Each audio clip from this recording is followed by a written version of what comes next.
Here's a sample of what you'll hear on this episode of Holistic Health Matters. One of the doctors that saw me after my fourth chemo, he was my second opinion. He looked at me and he said, I have never seen anyone go through the chemo regimen that you're on, and after 4 rounds of the harshest chemo known to mankind, you are smiling, you're talking to me, and you act like nothing has happened. He said, I've just never seen this. And he asked me what I was doing. Good for him. And so I told him what I was doing, and he started writing down things, and I thought he's just being complimentary. He ends up leaving his job as an oncologist and convinces the cancer hospital to let him start a cancer prevention and wellness program, and it's now up and going. Wow. And some of these same things that I was doing, he is promoting through his nurse practitioners. They're promoting that to their cancer patients. This episode is brought to you by Sauna Space. If you're serious about your health and well-being, then you should consider detoxifying your body effortlessly and naturally with a Sauna Space home sauna. To learn more, go to my website, davidsandstrom.com/resources, and click on the Sauna Space logo and start enjoying all the health benefits of a Sauna Space Zero EMF near-infrared home sauna today. Welcome to the Holistic Health Matters podcast, where it's all about maximizing your health potential by aligning your life more fully with God's design for spirit, mind, and body. I'm your host, David Sandstrom, naturopathic doctor and biblical health coach, and this is episode number 29.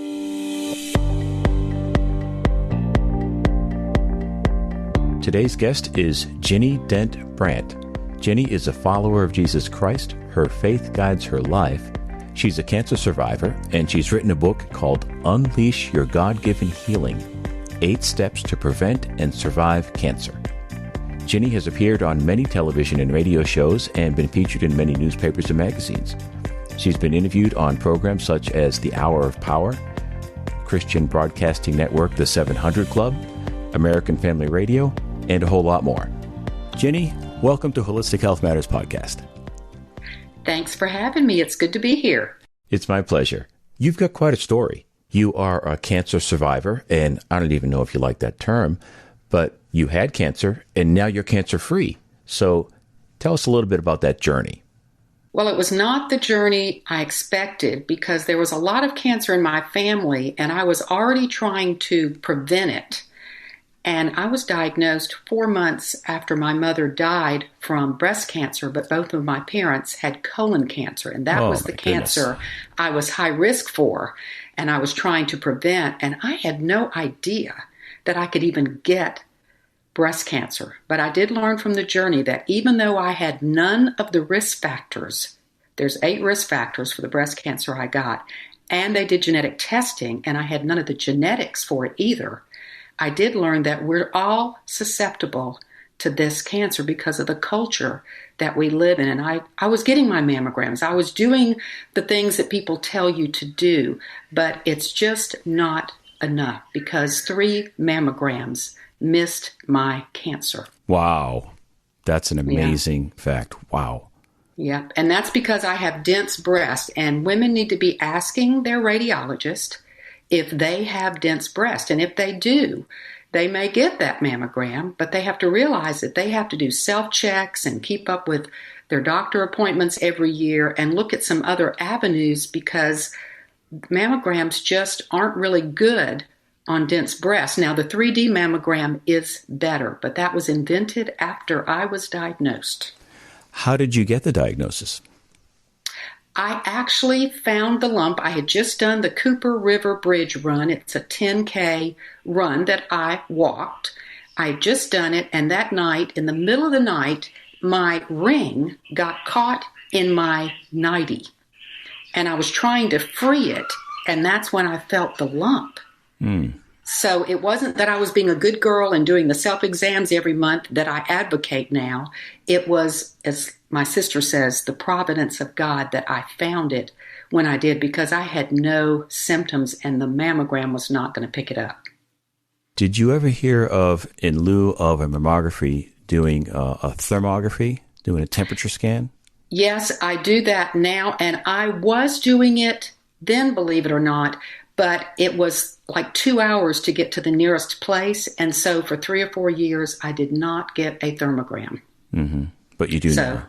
Yeah, I do now. And back then, my doctor's plan was for me to get a thermogram 1 year and a mammogram the next.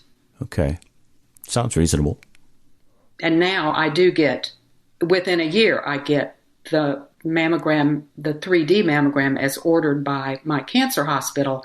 And in between, I do the thermogram and pay out of pocket for that to get that done myself.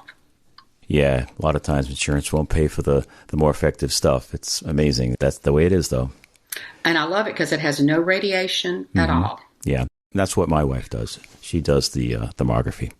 Yeah, it's great. Yeah.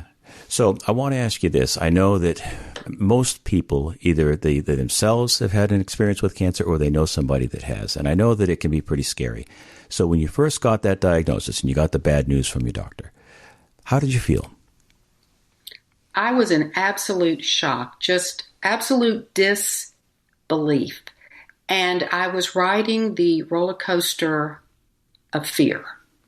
Mm-hmm. And that's what most people do. The cancer journey is a journey of fear as you wait in between tests. And the first week it's cancer. That was shock number one. Right. The next week they told me it's not just any cancer, it's aggressive.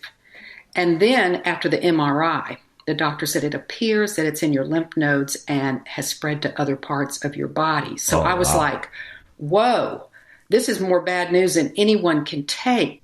Wow, those are scary words, and I'm sure it would have been really easy to let fear overwhelm you, but it sounds like you knew that that wasn't going to do you any good because fear would compromise your immune system. So it sounds to me like you actually dealt with that very effectively. Yes, I was wondering what was going on, but I had to realize I had to get on top of that because it doesn't promote healing in the body. I had to look at what promoted healing and what didn't.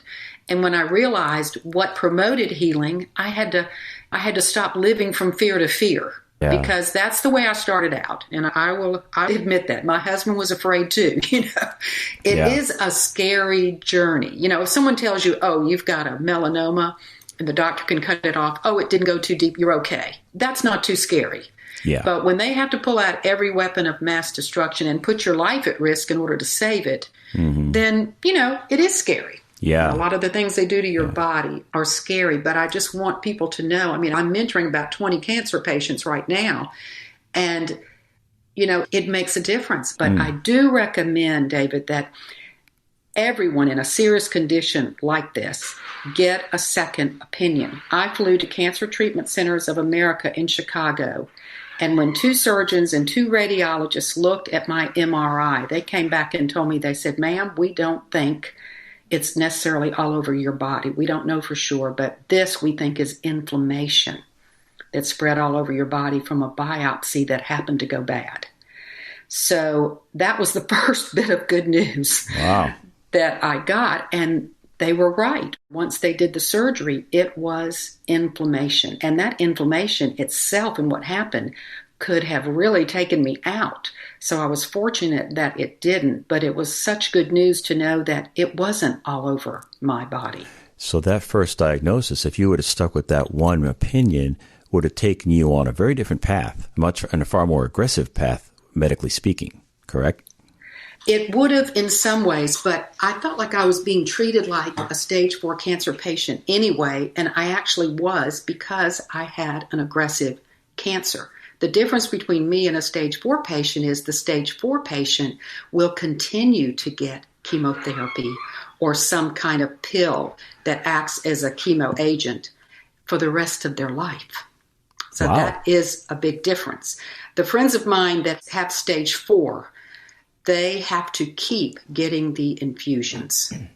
And I don't think my body would have handled that for more than a year. And to keep doing that would have been very difficult. Yeah. Wow. I've never heard of that. I thought that you got to a point where the chemotherapy did what it could and you stopped. But you're saying there's some cases they continue. They continue. They'll use different chemo agents. You're right. They can't use the same chemotherapy, but they can use a combination of pills and chemotherapy or just pills, but they have to continue to give you something because it's not curable. And so they take you as long as they can until the chemicals start to take you out, basically. Yeah. Right. And so you either die from the cancer or from the chemicals, putting so many toxins, the side effects of the drugs or the chemo agents. So going back to that shock, that week of shock, what did you experience spiritually speaking?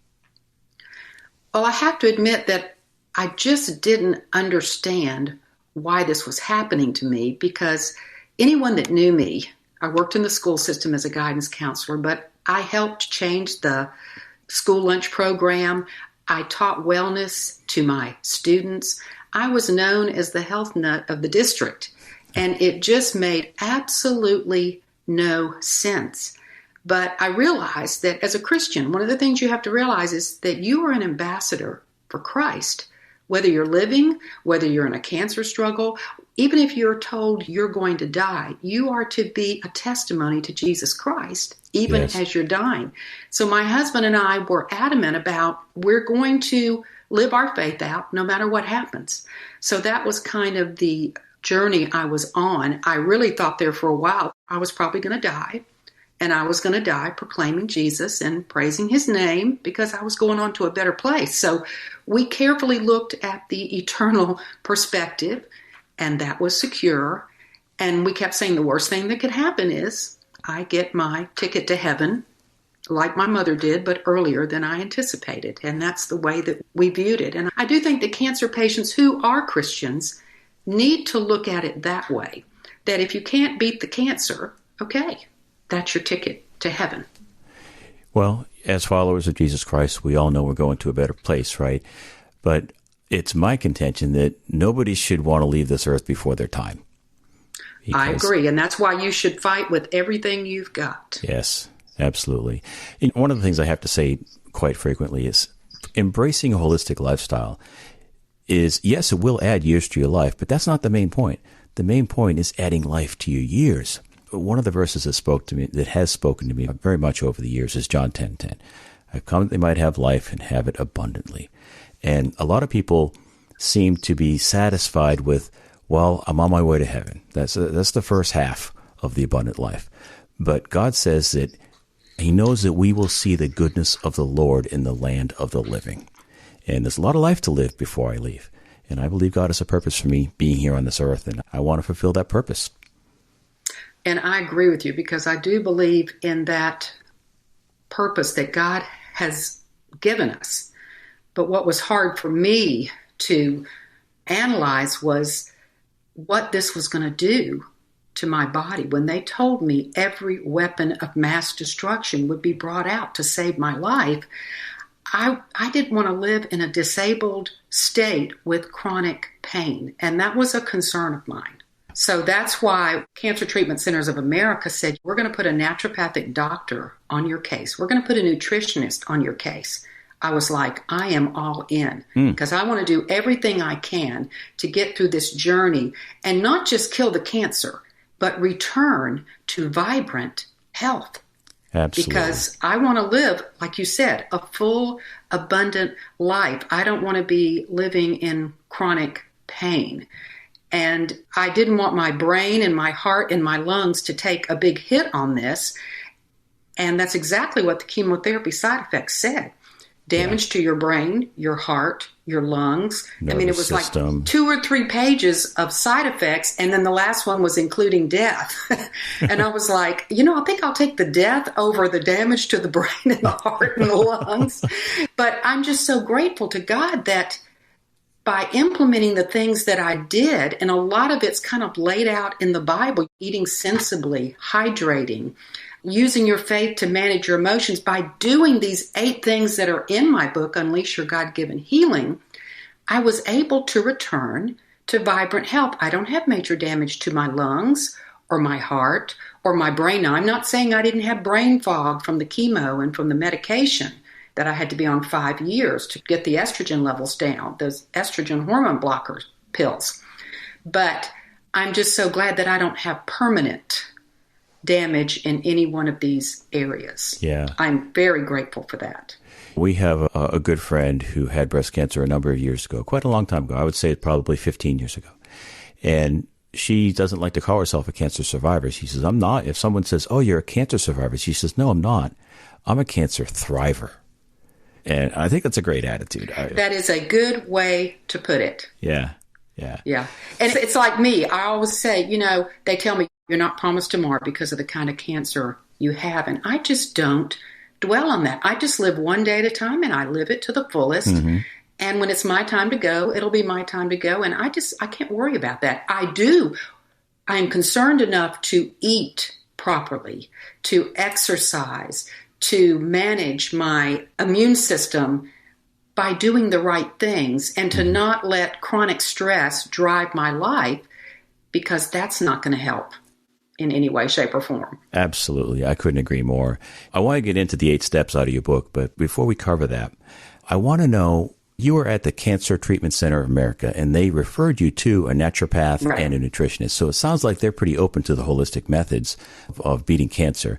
But there are doctors out there that discourage any holistic approach, because they say, well, if you start eating healthier foods and you're doing those other things, you're going to decrease the effectiveness of our treatment. The medications won't work as well. So we don't want you to do any of that stuff until after the chemotherapy is done. And in fact, in order to keep your weight on, we want you to go home and eat chocolate cake and chocolate chip cookies. So I take it that was not your experience, or did you receive some pushback from the docs? I received no pushbacks at the Cancer Treatment Centers of America. And they give you these people, and they provide them at their expense because they believe they are valuable to your cancer journey. And I know that some doctors are very concerned that maybe you'll get too many antioxidants if you eat a healthy diet, but that's probably the reason you got cancer to begin with. So I think a lot of times doctors today just don't know enough about nutrition. Yeah. And that's why they just say no, because they don't know. But I will tell you this. One of the doctors that saw me after my 4th chemo, he was my second opinion. He looked at me and he said, I have never seen anyone go through the chemo regimen that you're on, and after 4 rounds of the harshest chemo known to mankind, you are smiling, you are talking to me, and you act like nothing has happened. He said, I've just never seen this. And he asked me what I was doing. Good for him. And so I told him what I was doing, and he started writing down things, and I thought he's just being complimentary. He ends up leaving his job as an oncologist and convinces the cancer hospital to let him start a cancer prevention and wellness program, and it's now up and going. Wow. And some of these same things that I was doing, he is promoting through his nurse practitioners. They're promoting that to their cancer patients. That is awesome. Well, they say God will never waste your pain, right? And look at that. What an inspiring story that is. It is. But he was open. And I see more and more doctors. I help a lot of cancer patients in a lot of different cities. And a lot of them will tell them, look, as long as you let us know what you're doing, we don't mind if you do some of these holistic things. And then some people are just totally against it. But the doctor who wrote the book with me, Dr. Robert Elliott, he clearly says we need everything in the battle against cancer. We need holistic medicine. We need conventional medicine. We need to pull it all out and let it work together, because I found putting the two together can be very valuable. Well, that's what I'm all about. This is Holistic Health Matters. And I believe that we maximize our health potential when we align our lives more fully with God's design for spirit, mind, and body. We're more than just a collection of atoms and molecules. We have a mental emotional component, we have a spiritual component, and those all need to be addressed, not only for treatment, but for prevention as well. Amen. Because my book is all about prevention. I mean, if I look back, if I knew what I knew now, I don't think I would have gotten cancer. Yeah. So let's get into your book. Your book is called Unleash Your God-Given Healing, 8 Steps to Prevent and Survive Cancer. So can you talk about the 8 steps for us? Sure. The first step is one of the first steps I learned, and that is proper hydration. Because as you well know, every cell and every system in our body functions properly when we give it enough hydration. And most Americans, because of the things that we drink, are dehydrated. We don't get enough of that H2O, which is an elixir that helps every chemical reaction in our body. So the first thing I've learned to do is when something goes wrong in my body is reassess, am I hydrating properly? You just made me take a sip of my glass of water sitting in front of me. Yes. Reverse osmosis filtered, by the way. Mine is too. Okay, great. All right, so step 1 is water, hydrate. Yes. And step 2 is deep sleep. It's so important to get deep sleep because while we're doing this interview, our body is performing miracles. But when we go to sleep at night, those miracles only intensify. And that deep sleep is where our body heals, repairs, and detoxes, as well as melatonin goes off. And that is an anti-cancer hormone, and it's also a hormone that builds your immune system. So sleep is the cure to a lot of things that are wrong with us, can sometimes be as close as our pillow. Yeah, absolutely. I had an episode, I believe it was episode number 4 with Dr. Mike Halen. He's a chiropractic physician. And he said that we should think of sleep as a nutrient. It's that important. Yes, it is that important. I already knew that. I had to reassess my situation on sleep. And for 15 years, before I was diagnosed with cancer, I was caring for all 4 parents and in-laws as they died. My dad with Alzheimer's, my father-in-law with heart disease, my mother-in-law with cancer, and then my mother with cancer. And on top of a full-time job, because of what we were doing and running like rats on a wheel, that did not help with the stress in my life, nor did it help with getting deep sleep. Sometimes my sleep, many times, was interrupted because I had to follow my father around the house all night because he was awake all night. So I had to look back and say, this is not good. You've got to get deep sleep every night. Yeah. Hats off to you for having the selflessness and the loving, caring attitude towards your relatives. But there comes a point where we need to pull back and do a little self-care, because when we are depleted ourselves, we have a hard time giving.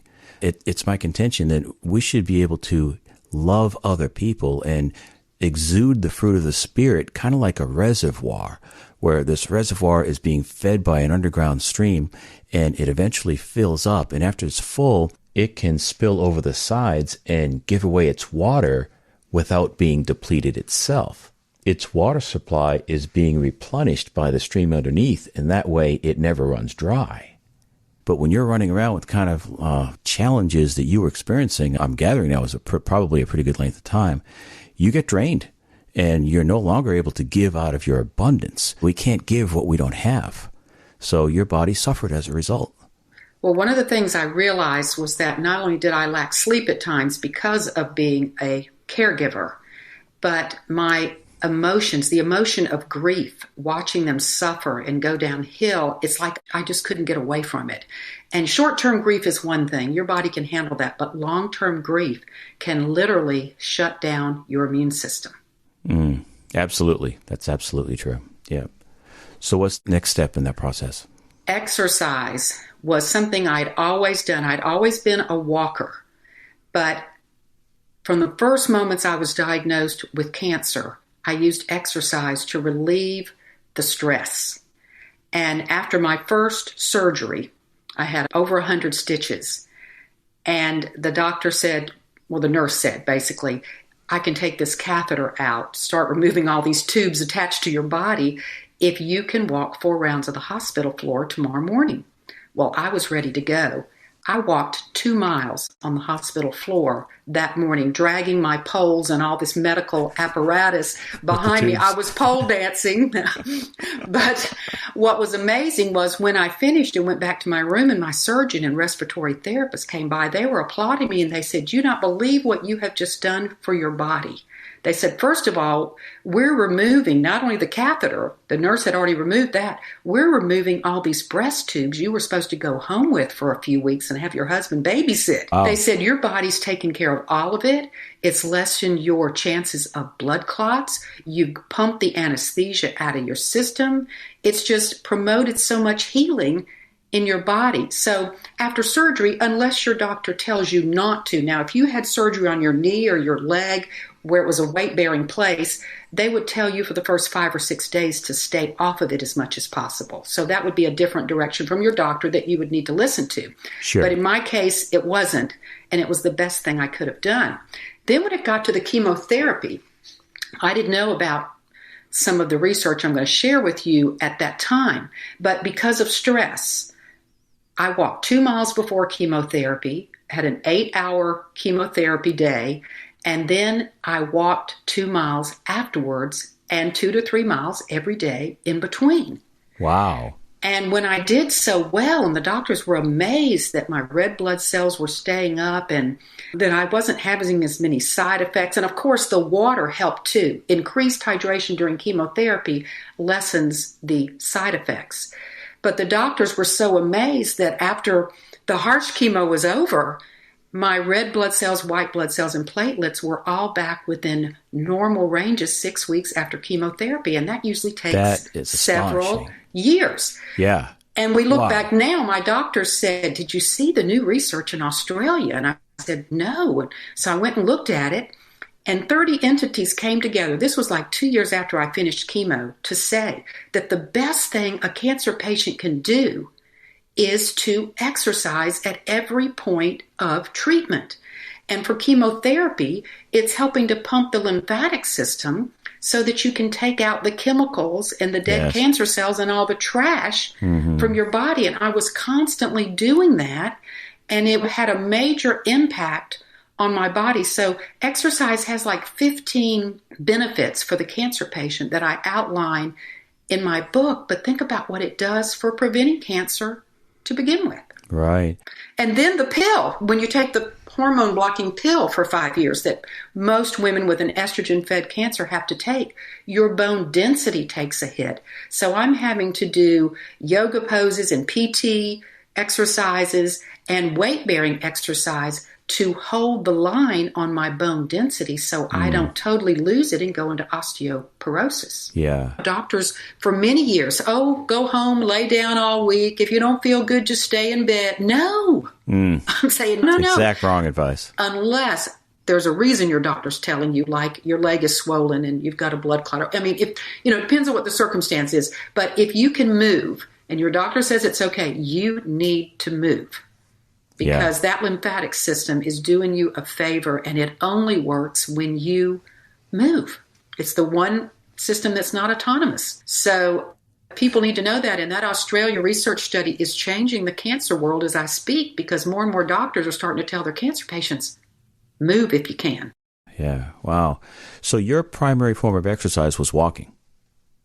It was, but I had to do all the weight bearing and all the stretching and all the deep breathing, and I had to do all the bone density exercises too. Okay. I mean, I had never done yoga and deep breathing until the cancer journey, but it's so good for your body to be oxygenated. Yes. So I didn't do all the Hindu type stuff with it. I just did the exercises to Christian music and deep breathing and concentrating on a Bible verse rather than something else. Nice. Excellent. Love it. I love to hear these stories. I think you brought up a very good point, and that is that you took time to meditate on scripture and praise and worship music. There's a lot of people in the health and wellness world today that will practice meditation, but what they do is they practice Eastern type, Buddhist type, transcendental meditation, and that type of meditation focuses on nothing, or perhaps your breathing, which is close to nothing in my opinion, where in the Bible, we're instructed as followers of Jesus Christ to meditate on Scripture. We're never told to clear our minds of any coherent thought. We are told to meditate on Scripture. And it sounds like that's what you did between your worship music and the meditation on Scripture. Yes. So what would be the next step? Well, the next step was clearly using food as medicine. I had never done that before. I ate for pleasure. My life experiences and my dad's Alzheimer's journey taught me that I needed to eat more fruits and vegetables. I was doing that, but I was still not planning my life eating food as medicine. And that's just such a drastically different approach to eating. Instead of just eating what I felt like eating when I wanted to eat it and making sure I got some fruits and vegetables, I am now looking at the whole array of what God's given us in nature, what helps to fight cancer, what builds the immune system.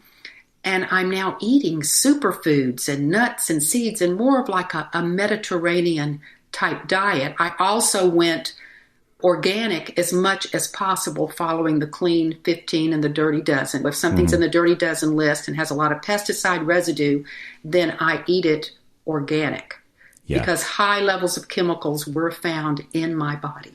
For those that aren't familiar, what Ginny is referring to is the Environmental Working Group. Once a year, they take a look at all the produce available and they measure it for levels of pesticides, and they publish what they call the Dirty Dozen and the Clean 15. It's quite useful. It's a good resource. Their website is called ewg.org, and I'll post a link to that in the show notes.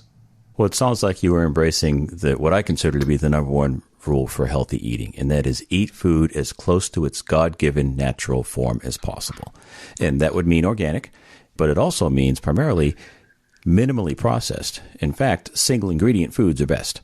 Right. If it comes in a box or a package, it's suspect.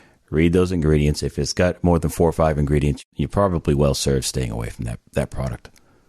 And when you learn to eat that way, and you eat for the nutrition and health of your body rather than just by taste. Now, don't get me wrong. I enjoy what I eat, but I've had to change a lot of things over from the more junk food processed diet, and that Excellent. makes a big difference. I never did that before I got cancer. Mm-hmm.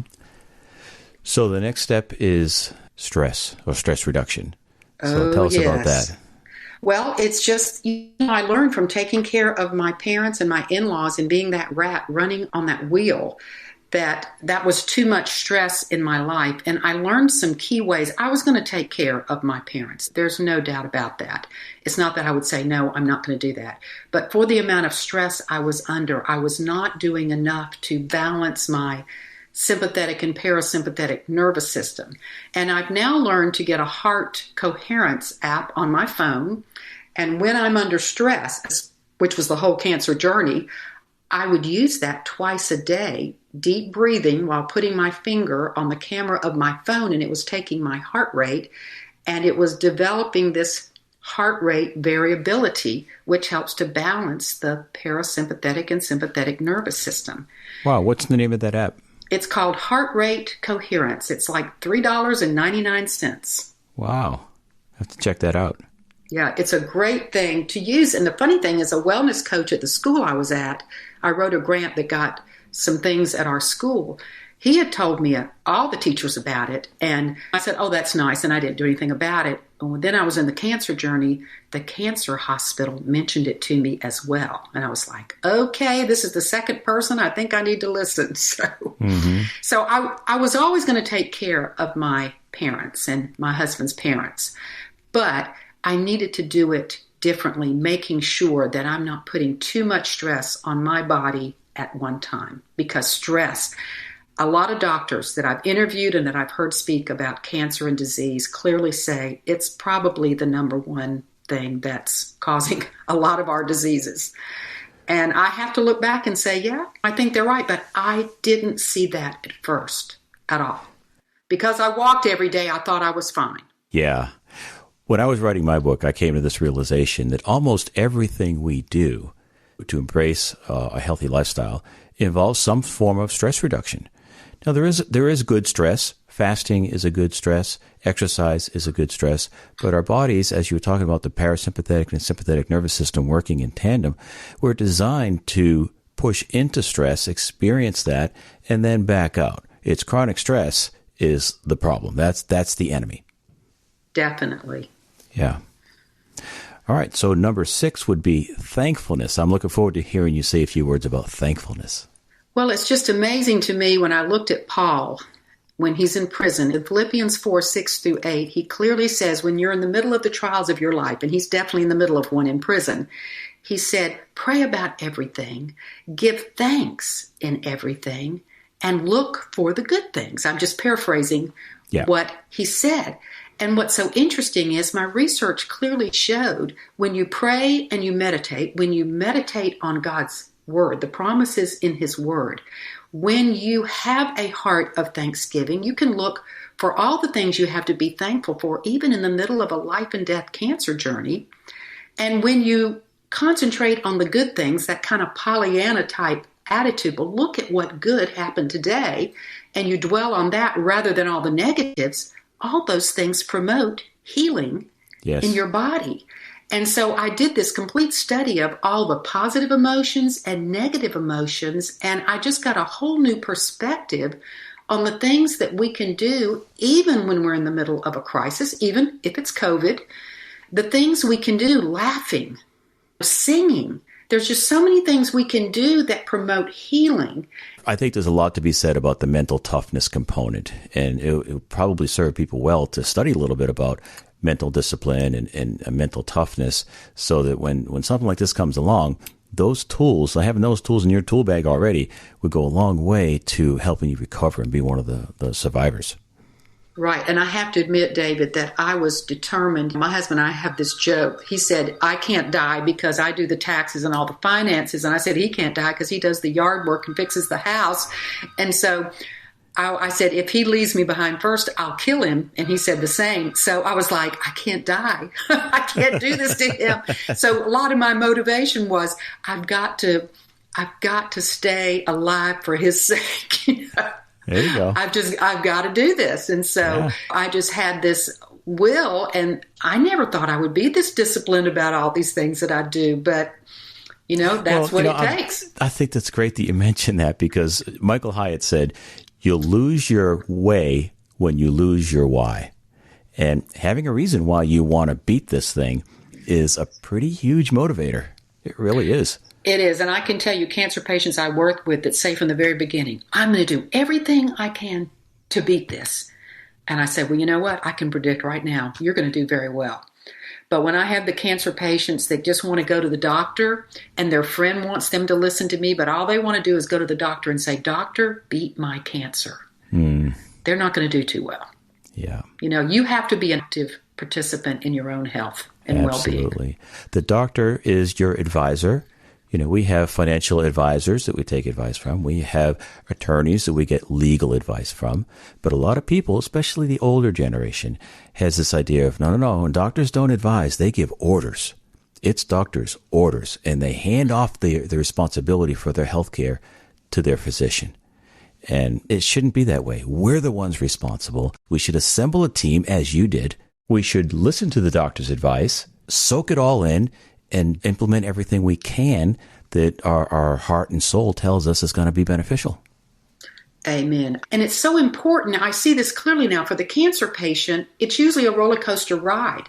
Instead, if we can make it a journey of faith and use all of the tools that God has given us to manage our emotions, we're going to fare better because we're giving our doctor the best terrain in which to work. Absolutely. And you're giving your body the tools it needs to recover. Right. And to heal. Yeah. Yes. Because chemo is no easy thing, and all the surgeries are no easy thing. And the whole cancer journey is difficult. But here you can actually thrive in the middle of it. Amen. That's really inspiring. All right. So number 7 is detoxification. What did you do there? Oh, goodness. Well, I was looking for the reason for my cancer because I felt like if I couldn't find the reason, how could I prevent it from coming back? So I went to an integrative medical doctor and had my body tested for heavy metals, toxic chemicals. And when the results came back, it was like, whoa, Nellie, no wonder I got cancer. I even showed it to the cancer center and they said, boy, this is heavy. I mean, I had high levels of glyphosate, high levels of Agent Orange pesticide, high levels of phthalates, you name it, heavy metals, I had it. And then I had all the chemicals from the chemo residue in my body as well. So even after the cancer journey, chemicals probably contributed to why I got cancer because a lot of the chemicals found in my body were hormone disrupting chemicals. So that was something I had to deal with. And my doctor recommended that I get a sauna. And so I started detoxing by using a sauna. What kind of sauna did you buy? I bought an infrared clear, I think it's called clear light sauna. Okay.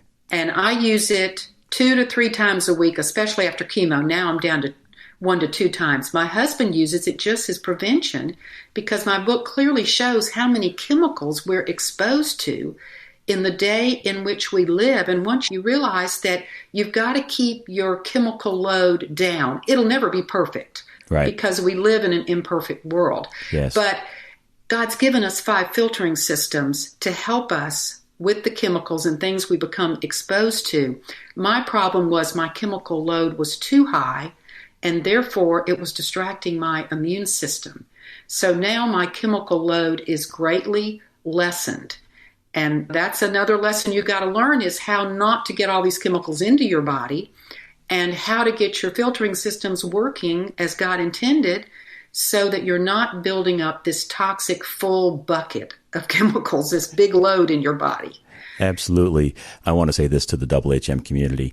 Ginny just mentioned that we have 5 detox systems.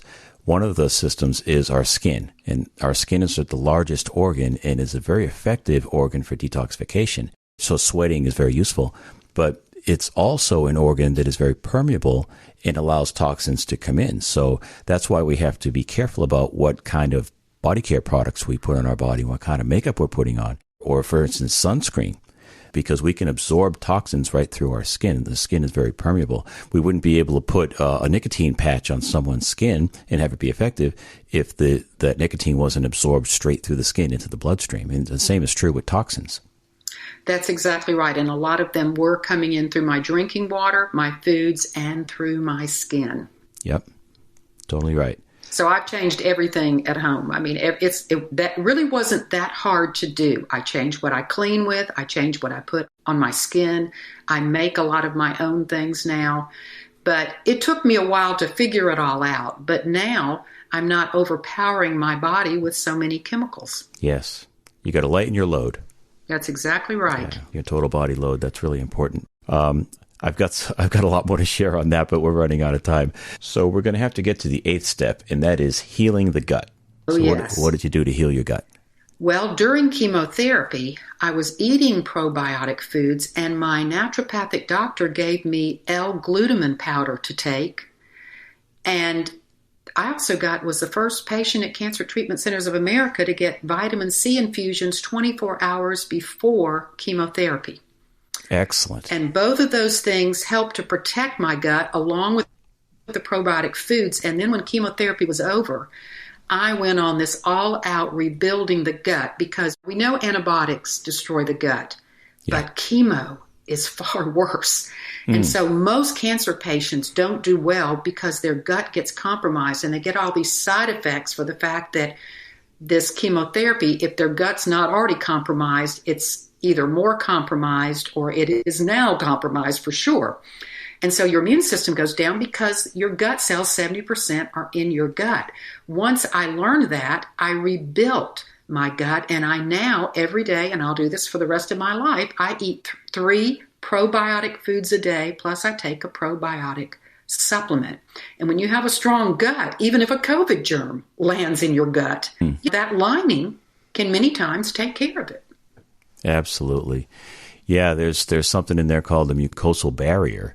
And when our gut bacteria are out of balance, that mucosal barrier is weakened. You know, we've all seen a dog drink dirty water out of a muddy puddle and not get sick. Why can they do that? Because they have a super strong mucosal barrier. So we need to do what we can to strengthen our own to protect us from the pathogens that are inevitably going to come our way. We need to protect our body from the outside world. Even though the gut is inside the body, it kind of acts just like the skin does, and it protects us from the outside world. And what Ginny is talking about is having the right microbial balance inside the gut that makes your gut a hostile environment for undesirable microscopic organisms like COVID. Right. There's so many, actually the 8 steps in my book, if you practice that on an everyday basis, and trust me, after what I've been through, I do now, you're less likely to get COVID because all of them build your immune system, and that's your first defense against any disease. Absolutely. And that's the reason why I started the podcast, is I was looking at the government recommendations. Wear a mask, stay home, stay safe, socially distance. Don't go to school. Don't even go to your doctor unless you absolutely have to. Everything was based on avoidance. And that mentality just flies in the face of our anatomy and physiology. God made our bodies very, very capable of defending themselves against potential pathogens.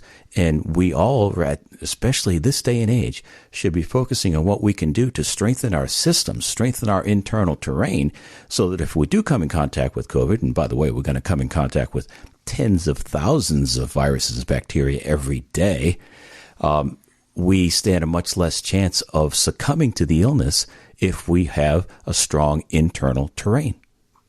Amen. And in the last 8 months, I have flown several times. I have done radio and TV interviews, or I've had to travel to Florida, Atlanta. I've been all over, but I have done it cautiously, and I've done it with a strong immune system.